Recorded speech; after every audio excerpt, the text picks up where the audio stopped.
Just like that, the magic is here once again. Thank you, everyone, for joining us for the Deer Talk Now podcast. We're coming at you once again. I am Dan Schmidt. We appreciate everything you guys do for us. Liking, sharing, subscribing. We just appreciate all your support. And that's why we are allowed to bring you such guests as today's guest. Very distinguished guest with us today is Dr. Christopher Seabury, a leading scientist on CWD. I gave you that in the introduction. Chris, I spared you of that because it was about a paragraph that I had to read because I wanted to make sure everybody knew exactly who we were bringing them today. But we really appreciate you coming on the podcast today. Yeah, I'm glad to be here. Thank you. Thanks for having me.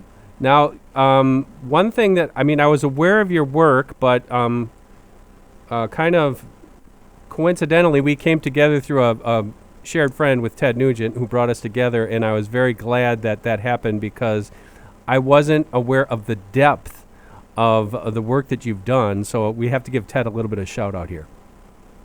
Yeah, sure. I know Ted because, we both are landowners and big hunters in the state of Texas, so we have some shared passions, I guess you could say, both being hunters. And he wanted me to come on and answer some questions, I think, so I'm happy to be here and do that today. That's awesome. And I did give the listeners and viewers a little bit of a preface, but one thing I wanted to talk about, and I wanted you to give it in your words because you obviously know it because it's your life's work, but you have been credited with some of the most cutting-edge research on genetics and chronic wasting disease. I know your studies originated a few years ago, but can you give us just a little bit of a background what that entails? Yeah, honestly, I've been working in this area for about 25 years because when I did my doctoral degree, I focused on the genetics of prion diseases, and that included BSE or mad cow, scrapie, and CWD. And then, the cutting edge part of what we have now is simply my use of my experience and ability to develop technology that we have used in cattle for trait selection, whether it be production traits or disease resistance, which is also used in aquaculture. It's also used in sheep and swine and goats and farmed catfish and everything else. And so, once that technology matured enough to be cost effective enough to deploy in wildlife, well, then I just extended it to that, and so that brings us to the present point where we use modern, statistically powerful scientific approaches to complex problems like CWD.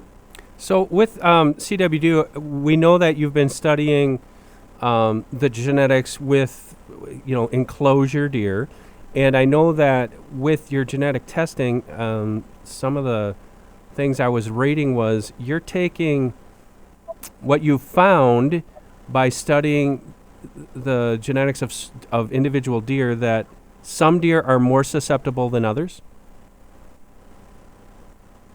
Yeah, the way that it works is that we have roughly approximately 30 different CWD positive facilities nationwide that were either totally depopulated or are currently demonstration projects where we have looked at the genetics of all the deer, including some facilities that stayed in litigation for a long time. And so, they reached moderate to high prevalence. And we definitely can tell a couple of things that were never done before, like how heritable is the trait, or how much of the resistance or susceptibility can be explained by genetic differences among individuals, and that number is very high. And that number being high means that there's a lot of genetic progress that can be made to make the deer more durable. In fact, more than 60% of those differences, 80% of those differences are modulated or controlled by genetic differences. And so once we knew that we could put together a kind of a computerized breeding program, if you will, and we could take and build a technology that is kind of like a computer chip on a little slide, if you will, and you put DNA on it and it reads back a DNA profile of every deer, and then we can see, how much of the good stuff do they have, or how much of the bad stuff do they have, and then when we sum that all up, we can give you an estimate of the genetic merit of that animal in terms of CWD, like how resistant is it, how susceptible is it. It occurs across the spectrum. But in doing all that, we also figured out a recipe for breeding the deer that has a test positive rate nationwide in the breeder pens or farms of less than 1%. So the recipe that we have come up with for breeding the deer toward, and when you achieve that, it has a test positive rate less than 1%. And when you really breed the best stuff up, it has tested positive historically none, zero. So it is a directional effect. You simply can stack the good stuff over time until you reach a point where we don't have any deer yet that have tested positive. And I'm sure that if they're in a highly infected facility, you might get a few. But I mean, we're looking at 500 positives or so nationwide, right? And it's clear. It looks just like the scrapie situation, if you will. And they've pretty much bred I'm sorry, I didn't mean to cut you off. They've pretty much bred that out of, I shouldn't say bred it out of, but the sheep industry has used kind of the same approach, haven't they? They have, but it's a little bit of a misconception. I mean, the magical so-called scrapie resistant sheep, they can still get classical scrapie. It just doesn't happen very often, and it happens very, very infrequently. And so a deer does not, or a sheep does not have to be completely and totally impenetrable to the disease in order to get control of the disease and to manage it and drive the prevalence down and be able to clean up a herd. I mean, I don't know of anybody else that's been able to clean up a CWD positive herd, but we have. We have a demonstration project where we've done that. But I think that people just don't have realistic expectations either about CWD. I mean, if you think about it, all these people that farm or breed deer or elk, they will ultimately be surrounded by at least low prevalence CWD infected deer or elk around them. And, there's no fence in the sky. So scavenger birds and other animals that are varmints and whatnot, they can bring the agent around and deposit it. Anybody that owns a ranch or hunting preserve or anything knows that those scavenger birds get on your water troughs every single day, and they poop around there. And so, it's a more, there's just not a, people aren't realistic about it. What you hear is it becomes a completely circular argument and logic. You hear that it's an existential threat. You scare hunters. The population numbers in the wild boom because you've scared hunters. That only makes the disease more easily transmitted. That only loads the environment more and more in terms of shedding. And then you hear people saying, we have to get tests done. We have to get testing done, right? We spend hundreds of millions of dollars doing this testing, and there's not a single next step after that in the wild.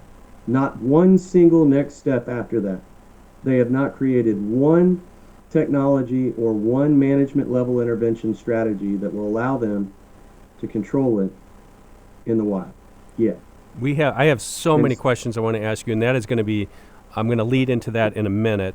But as far as the testing that you've done, I know that, well, first of all, is the testing on both dead deer and wild deer? I mean, I'm sorry, dead deer and live deer? When you're doing your genetic testing? Yes. And how are you for the wild go ahead. So for the wild deer, if it's at a demonstration project that we're trying to clean up, when they work their deer, they already are like wanting parentage to figure out, who the sire and dams are and all that. So they send that in to a 501c5 agricultural nonprofit to get their parentage done. And at the same time, we will do this CWD related genetic test, which will give them that genetic merit estimate that we call a genetically or genomically estimated breeding value. And they will also get all the codons from the prion gene so that they can see, for instance, is this a 96 GG or GS or SS along with the other codons that are variable. And so we do it on live deer, we do it on dead deer, we can do it on shed antler cores that get drilled out. Um, we've done it on all those things, Okay. and elk as well. And then there's like one thing I was reading is you have like 200,000 markers or something that you're lining this up. I mean, it's not just it's very intense and laborious way of looking at the data, right? I mean, we're not eyeballing the data. I got to be honest with you. It's the volume of the data is too much. This is all computer programming, high performance computing, running predictions like the type of data input that you would run predictions on for that defense or military or somebody else would use to predict events, right? And so what we do is we read all the data in, and we verify that the data is all the properties of the data are correct, and then we have computer programming that will allow us to be able to handle that much data. So on a weekly basis, I run probably this week I ran 90,000 samples at one time, which are all of the breeder deer that have been tested since 2021. And we have kind of two versions of this technology. The one that you're talking about is the bigger one that has 200,000 variable genetic markers per deer, and we have another one that has about 60,000 genetic markers per deer, and that one is far more affordable.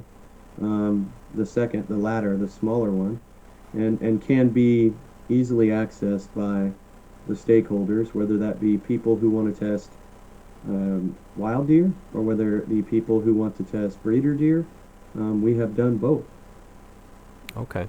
And now when I'm kind of jumping ahead here, but you said it there. And that's one thing that I have talked about a lot on this podcast, a lot in the magazine, a lot online, is that I just got an email today from a deer and deer hunting reader from Pennsylvania, and they had found Pennsylvania for the first time in his county, and he said, oh, here we go. And it's just kind of like, okay, now we have to retell the story because it's brand new for somebody like that, and they're getting scared because, CW's here. And then one thing that I've said is what you've said is that testing, it's showing that, okay, great, okay, it's over here now, we know that. Are there any tools that we can currently use to suppress chronic wasting disease anywhere? The only thing that's ever shown any impact is the technology that we were blessed to develop. That's it. Everything else that's been tried has failed. Think about Wisconsin as an example. They tried everything there, including mass depopulation and removal by sharpshooters with permits, thinking that they would eradicate all the deer in certain areas and then they would get rid of the disease. But by that time, it was already kind of endemic in the soil. And so as soon as you don't apply that pressure anymore and the deer numbers come up, the prevalence will come right back up with it. And there's a bigger problem with that. The bigger problem is that you're actually undoing Mother Nature's work to fix this problem when you go in there and you do these massive depopulations. And I'll prove it to you. If you go and you look in Arkansas, in that hot zone over there, they did test a genetic feature there, just one, codon 96, and they found that the S allele, which we showed before them, was the largest single allele in terms of protection, although there were many other genetic factors that were at play and provided some degree of protection. That was ranked number one in terms of how strong it was, the effect. That 96S allele has become statistically significantly more common in the Arkansas hot zone. Now, the problem is Mother Nature does not care about the same things that people do and what our regulators care about. She doesn't care about that. She doesn't care about how many older age class bucks you have out in the wild for people to harvest. All she cares about is what is the minimum fix that I can issue here to ensure the perpetuation of the species, right? And so if I'm going to I'll tell you that fix. And nobody talks about this, and I don't think anybody's maybe figured this out yet, but I'm gonna tell it to you today. First of all, though, if you go look at the Wisconsin DNR data, the post-census hunting season uh, uh, data after the hunting season that they have on the DNR website, it shows an upward trajectory. It shows a growth curve.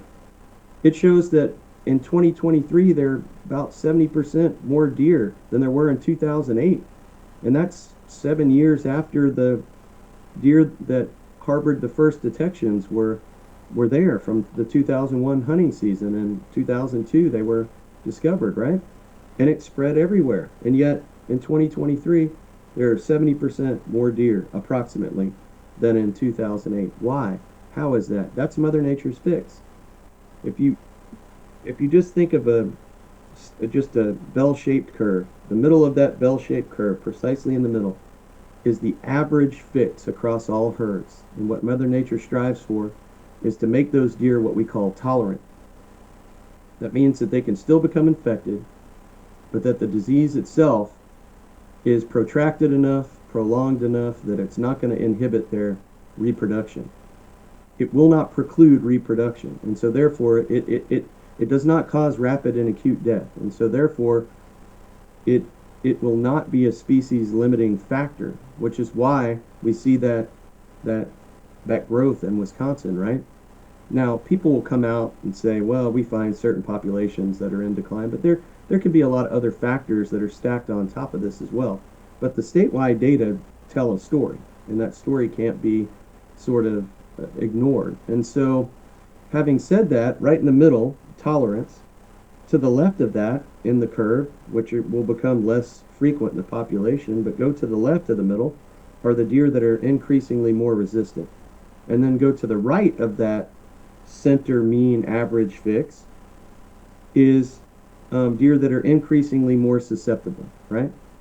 And that's the way that Mother Nature deals with this problem. And all we're doing is going to the left of that center and having identified the best of what Mother Nature has made, and then selectively breed for those animals. And some of those animals at the far, far left probably are fully resistant in a natural environment, where they're going to get doses that are not ridiculous. They're not going to get, ridiculous doses like what some of things that have happened in research settings have been.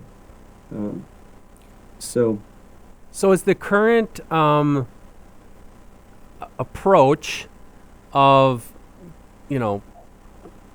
kill deer till your ears bleed because here's an endless amount of doe tags, is that the incorrect approach? Yeah, I mean, the only thing that the conservation and ecology people have come up with, and I can say this because I'm also a wildlife biologist and a population and quantitative geneticist also, but a wildlife biologist first, and I still do census and harvest recommendation work every year. That's not really the answer, because in order for Mother Nature to issue that average fix, which is tolerance, by doing that you are creating also on the other side of that center mean in the curve the deer that are more resistant, and so this killing is totally indiscriminate. You're going to be out there killing some of the deer that actually are more resistant. You don't even know it, right? And so by scaring people about CWD, you're creating this density problem that's only making the disease worse, right? And then here comes the full circle of the circular argument.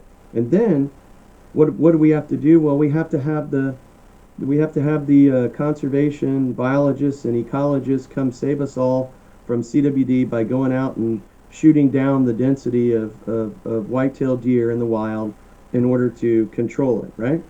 When, had you not scared people away from hunting in the first place, then it would be under control, and there would be the population, at least density, would be under control, and you wouldn't be taking hunting opportunities away from people, and there'd be less deer that were probably indiscriminately removed that were actually positively contributory to the population. So I'm not a big believer in what they call flattening the prevalence by shooting the density down.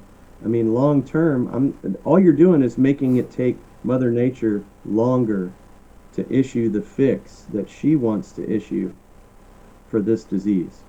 And then, That's of course, deer in farms and deer in pens, um, they have to be on a leave no doubt plan. They need to be much more aggressive because of the regulatory response to a positive test, which in many cases takes their livelihood, their way of life, their life savings away from them. And like I said, the scientific expectation is that ultimately they will be surrounded by wild deer or elk that at least have CWD at low prevalence.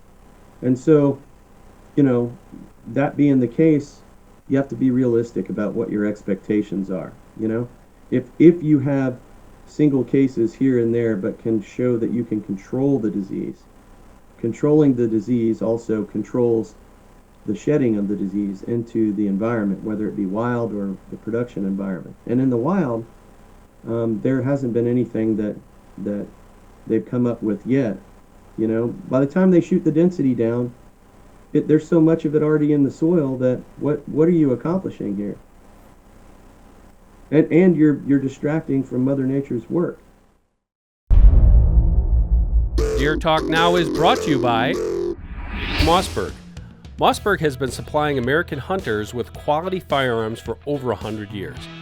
Over the years, they've upheld their commitment to innovation by creating a handful of firearms that have shaped the way we hunt today.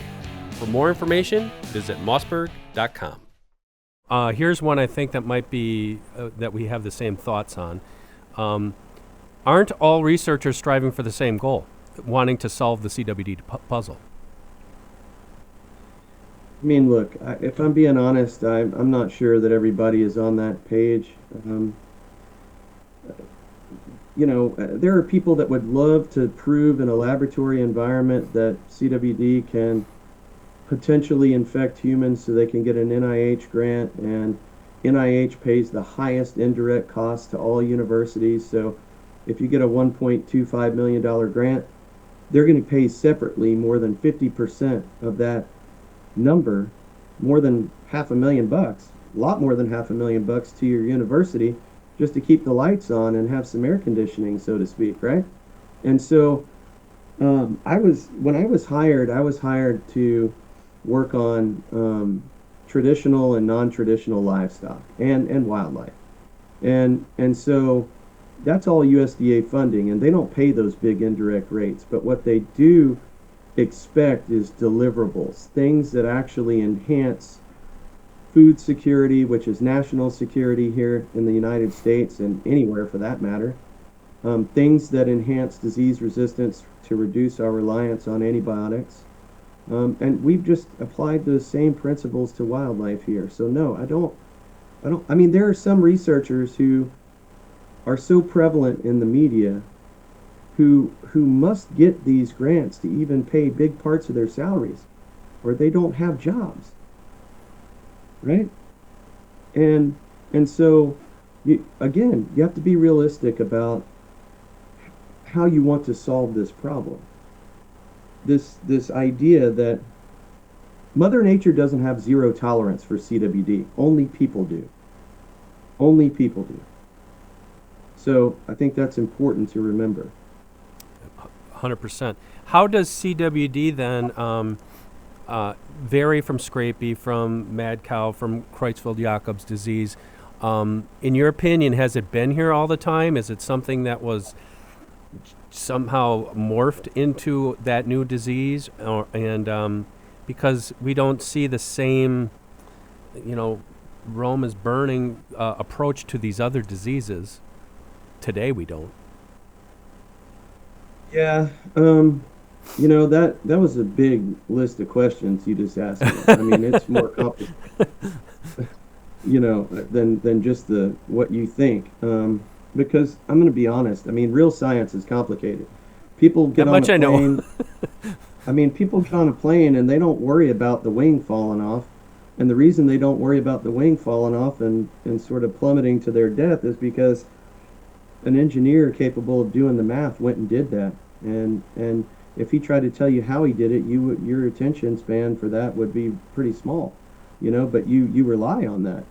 And so I think one major origin, if not the major origin of of CWD is scrapie 100%. 100%. The major origin or a major origin of CWD is scrapie. I think deer can also get a sporadic case, which is, in humans, the most common prion disease is sporadic CJD, where their body's biochemistry just goes wrong, and that protein misfolds, and we know that that's caused by sort of genetic variation or broken genetics. There's no reason why that couldn't happen in deer as well. It happens in sheep. Atypical scrapie is caused by things like that, and it's very poorly transmissible, right? And and so, when we find this misfolded prion, we just assume that it's always CWD from an identical origin, and it may not be at all. And we also assume that it will cause a transmissible spongiform encephalopathy in terms of the brain pathology, and that assumption is not always true either. In our own studies, we linked the misfolded prion to the cell's trash can. The cell has the ability to essentially digest and recycle proteins that are maybe not appropriately made or folded. We published that already. So there's, it mad cow totally different. As soon as the feed ban went into place, we saw a big decline in the incidence of that disease. The protein itself is most similar to humans among the species that we just talked about. And this variation that is occurring in the prion gene of sheep and of deer only makes that protein less similar to humans, which is why we've never seen any human cases of scrapie. We've known about scrapie since 1732, right? It's been described since then. And so I do think one major origin of CWD for sure is scrapie, and I have some other new hypotheses about that too. Okay. That I haven't shared with you. Well, we're looking forward to those. When you mentioned the feed ban for mad cow, correct me if I'm wrong, but wasn't it they were basically feeding cattle, and it was like spleen and brain matter and things like that were ground up and mixed into the feed? They were using recycled sort of meat and bone meal that was being added to feed. And that's kind of what exasperated the mad cow scare back whenever? Right. Well, I mean, all you would need in theory is a sporadic case that would arise in a cow with this misfolded prion. Even if it was poorly transmissible, like other sporadic types, like I talked about atypical and sheep, if you feed it to enough animals, I mean, by basic probability theory, you'll get something that will take, and it'll adapt then to being able to refold that particular animal's prion protein, and then there you go, right? And so by taking that away, it is really kind of pretty much solved the problem. Although, infrequently we still do get some downers or animals in North America that will test positive, but not very often, right? Sure. What about, you talked about shedding, and that's the hot topic in the hunting industry is urine bans, baiting and feeding bans, things like that. How do those come into play? Do you think that's good practice among states to have such regulations? I mean, I think that it's so. I guess I need to make a distinction here. Everything that I do and I say comes from a logical point of view, and I try not to tell people things that aren't verifiably true or don't make common sense. When it comes to baiting, there's really almost no better way universally to do targeted removal of a population of animals where you want to get rid of certain animals to reduce your numbers, right? in a management type scenario. Very effective. And it's transient because you're only doing it for a relatively short duration across time, a lot of people in the hunting season. And when you think about that, how is that different from people doing traditional crop agriculture on a small scale, a medium scale, and a large scale? So from mom and pop up to a huge commercial scale. Deer are piling into those fields. They're eating in there, they're urinating in there, they're defecating in there, they're dying in there, and then we're cutting those crops and everything. I mean, we've actually seen some low level environmental contamination in terms of evidence from some of the agricultural products that originate from areas where CWD is endemic. Is that really surprising? No, it's not surprising.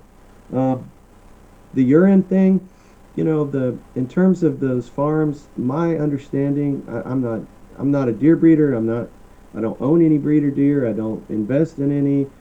I don't do any urine. None of that. I'm a scientist with my own hunting ranch. That's it.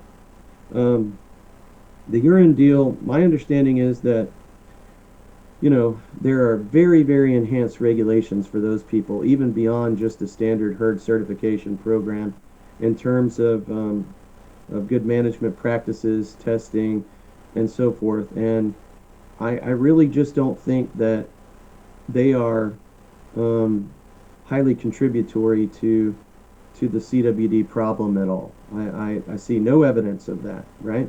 And if I did, I would definitely say so.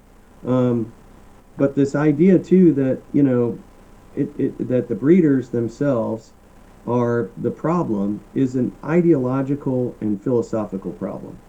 People are ideologically and philosophically opposed to placing deer and exotics into high fence operations, even if they're perfectly lawful agricultural practices.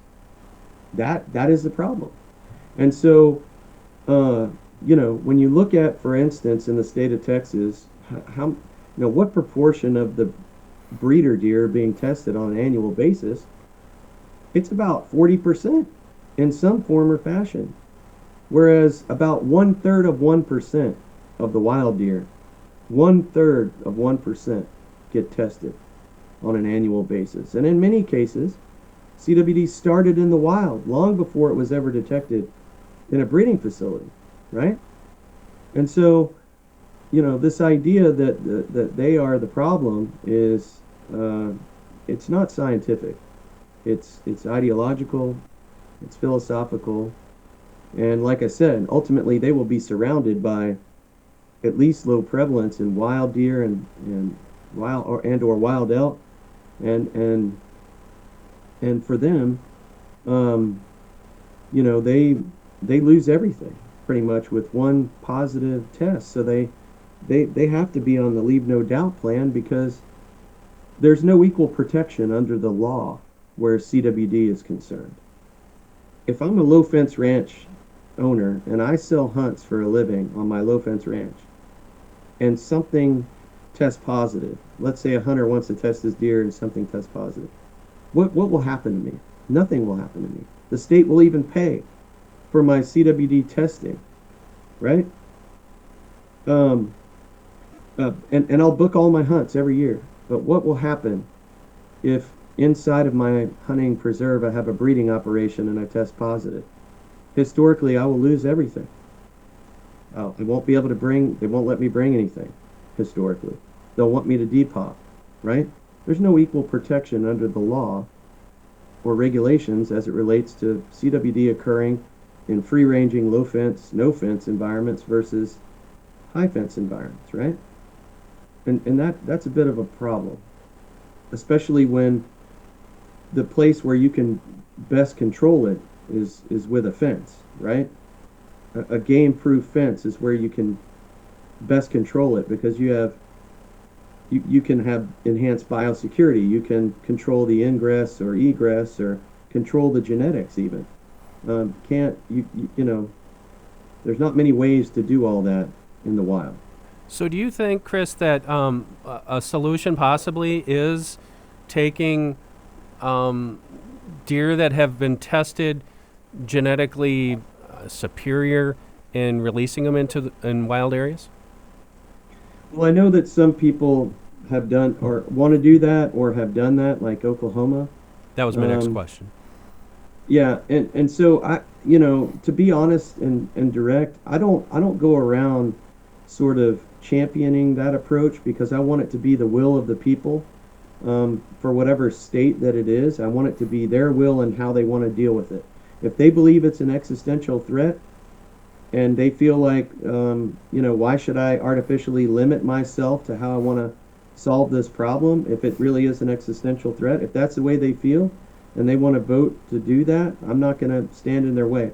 I answer the science questions. But to be honest with you, um, you know, uh, it it just really is something that turns into a huge emotional political problem.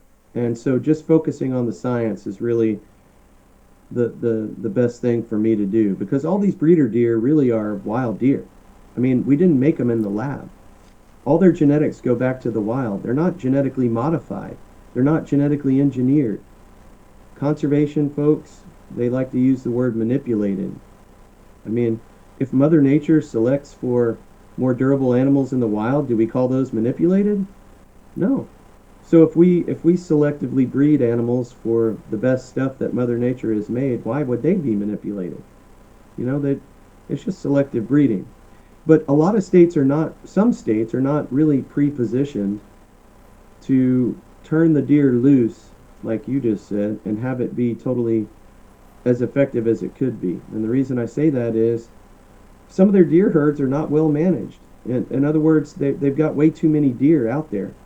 And so, because they have so many deer, their recruitment is poor. And the average age of their herd is getting older and older, and their recruitment is very low because they're, basically up near carrying capacity. And so, what they really need to do is just for good herd management, whether you're going to turn deer loose or not, you need to thin some of those does back. And maybe you need to tell people you're not getting a buck tag until you harvest the doe, right? And this old school way of being that you don't shoot does is not a way to really properly manage a deer herd, in my opinion. It's just not. I mean, I know from my own ranch that you cannot let deer become that dense, where your recruitment is that poor. So,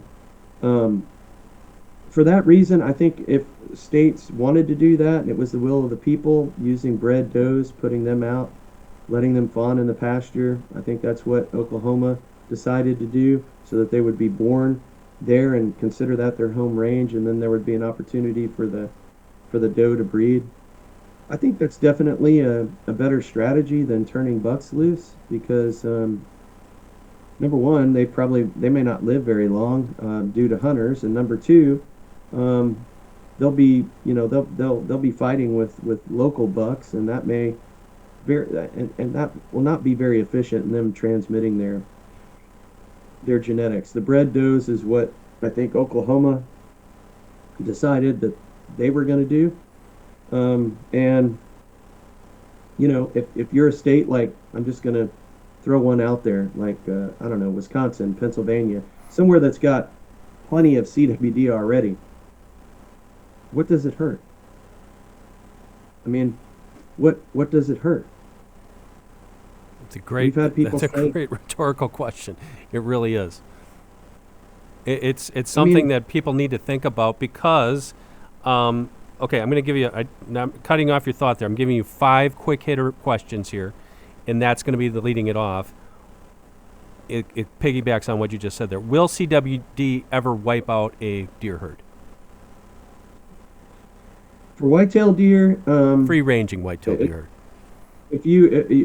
well, it depends on how you define herd, and that's the game that gets played. Is that at one little discrete A ranch? state's wild deer herd. I'm living in No, Wisconsin. Will CWD ever wipe out Wisconsin's deer herd, in your opinion? no, Will it ever no. take it to the point where we can't hunt them again?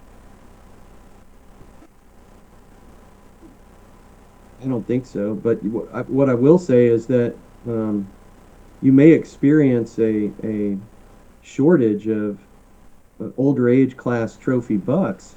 Um, and eventually that might be solved. I mean, like when I said that Mother Nature fixes the problem a certain way, it's not super aggressive, you know? So the selection strength there is not super duper intense because all she cares about is making sure that the species can reproduce and perpetuate itself. She doesn't care about those older age class. So by the time you get those, that could be hundreds and hundreds and hundreds of years of fixing, right? Um, Now, when you start stacking other diseases on top of CWD, like this isn't the case, but let's pretend that we go to there's some regions of Texas that have endemic anthrax in the soil. It's always been there. The right weather conditions cause the spores to come up with usually a green up when it's been very dry and then it rains. Well, if you had CWD there and you were dealing with that on an annual basis, well, then that local area right there surely could be very, very low on deer numbers. And we actually used to um, trap deer to bring them back into areas like that, but we don't have CWD there with any vigor or any prevalence that we know of. But when you stack other problems on top of CWD, it doesn't matter if it's CWD or something else. When you stack a number of different problems, all that are affecting deer numbers, then you can experience a decline in deer numbers. But as far as, I mean, that's the Wisconsin DNR's data. Go to the website. I'll give you the link. You can give the link to your people. Look at it for yourself. There's a definite upward trajectory of the total population numbers there across the state. And so how do you explain that? If this is an existential threat, why? Why are the numbers growing? I've lived here and I've covered it for 40 years, and I can vouch for what you just said. Is that population is robust? Yes, they do have pockets of higher CWD incidences in some of those areas of western Wisconsin, west of Madison, but it has not crippled that. You're talking about the emotional aspects with hunters and ideologies. That's a different story. Okay, quick hitter questions for you, Chris. I know we're a little short on time here. These are quotes that I took from people off the internet. I want you just to respond to them in the best way that you can. Number one, CWD originated in a pen. Wrong. And is that based off a fact or opinion? No, well, people attribute CWD to the first detection. You don't know that the first detection is actually the first case.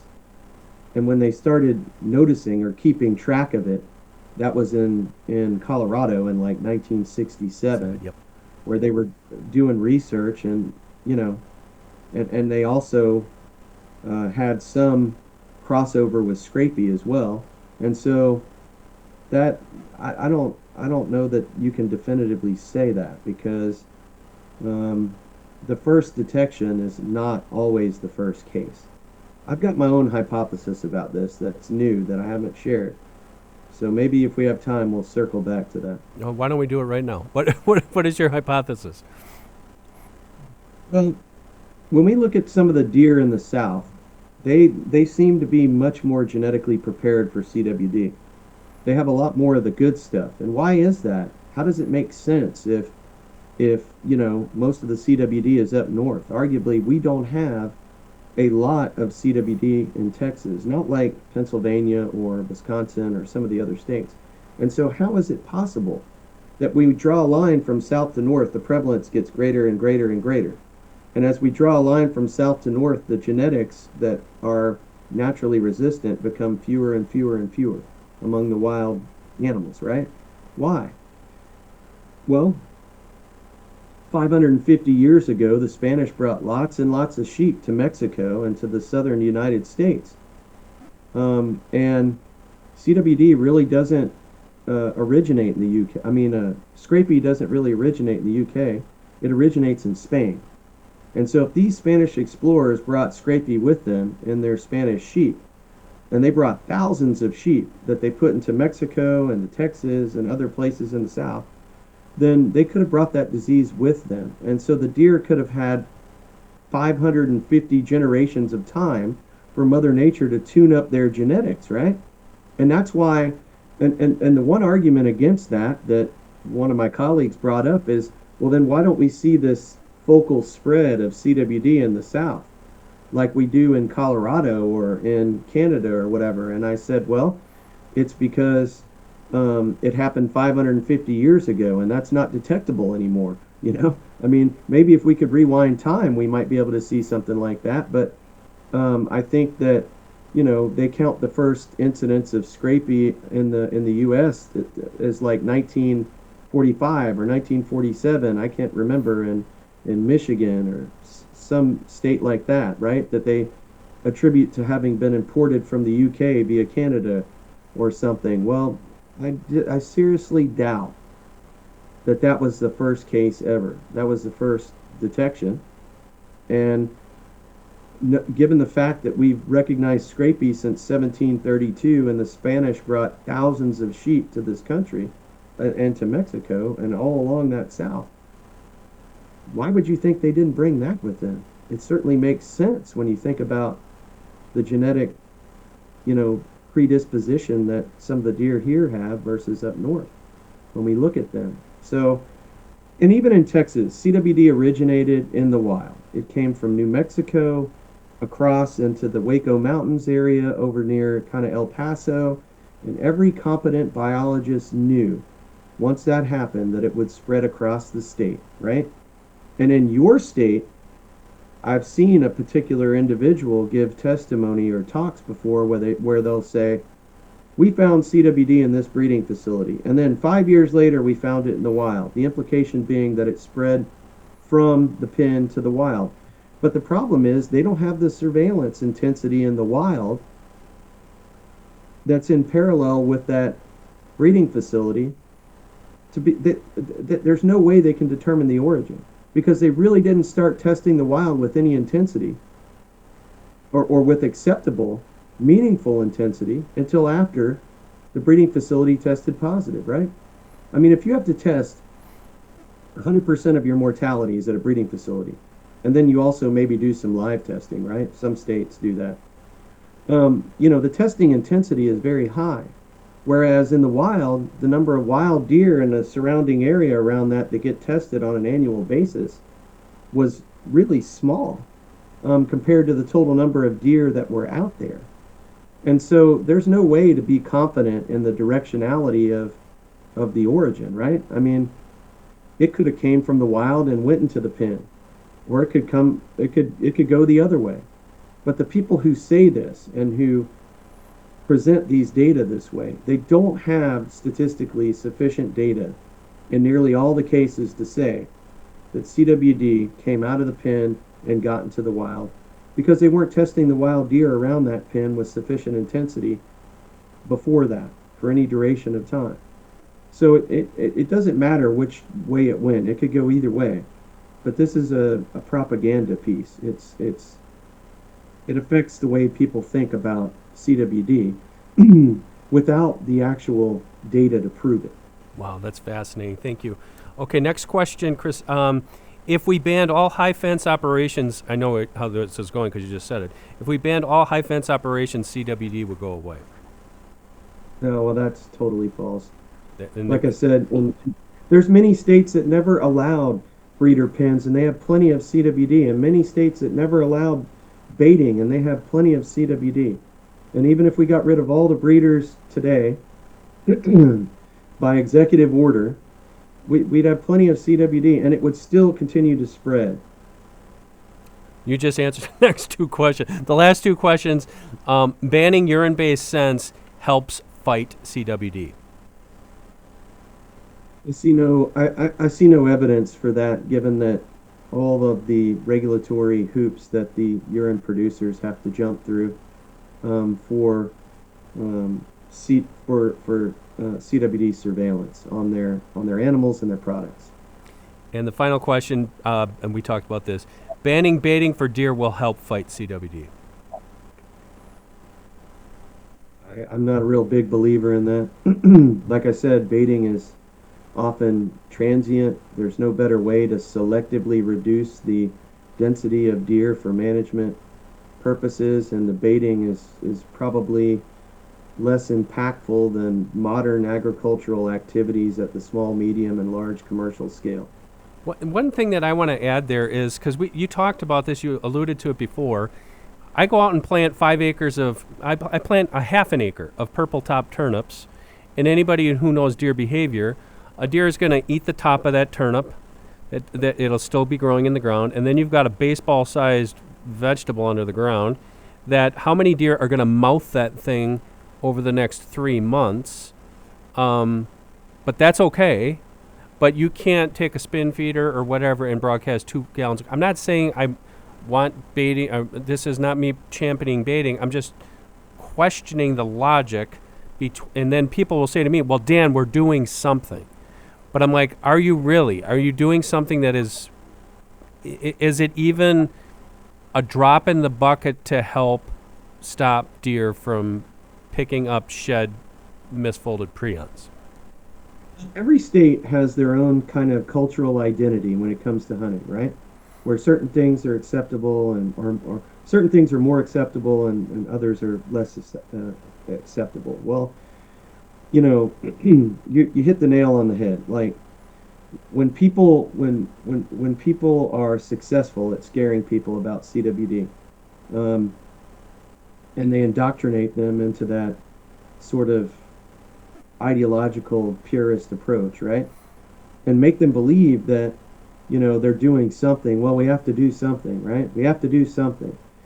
The problem is that when we do things that are pin related or in our demonstration projects, or we do blind predictions on what deer will become CWD positive, we have to actually have some metrics of efficacy. We have to actually prove that it works, right?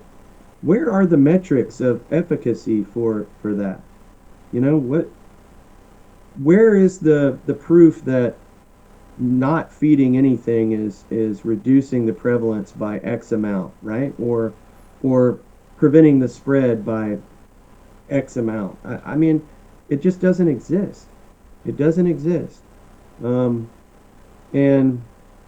you baiting deer for a short transient period of time in order to target specific animals for removal from the population for management purposes, when you really sit back and you think about how is that different from somebody that's growing corn or beans or alfalfa at a small, medium, or large commercial scale, right? And the animals that are utilizing those fields, even if you try to keep them out, they're going to get in. And what are the effects of that? Nobody complains about that. Nobody's throwing a fit about moving agricultural products from corn from states that have lots and lots of CWD to other states, right? And that's because that's big economic money, and they will fight back, and those producers will fight back politically, right? And so I think, again, you just have to have a realistic approach to CWD and really just sit back and look at what's happening, take it all in, think logically and common sense about it, and don't overreact to it, because Mother Nature isn't overreacting to it. She doesn't have a zero tolerance policy for it. Only people do. That's a perfect way to end this podcast. Chris, thank you so much for your time and joining us with this today on this topic. I could sit here and talk to you about 6 hours on this, but I don't think you have that amount of time today to do it. Well, thank you. Yep, I appreciate it. I hope you have a great day. Okay, thank you. For Dr. Christopher Seabury at Texas A&M, that was a wonderful podcast. All we ask you guys to do, like and subscribe if you would. We appreciate everything you do for us and all the support you give deer and deer hunting across all of the platforms. So for Dr. Seabury, I am Dan Schmidt. We will catch you next Thursday for another episode of Deer Talk Now.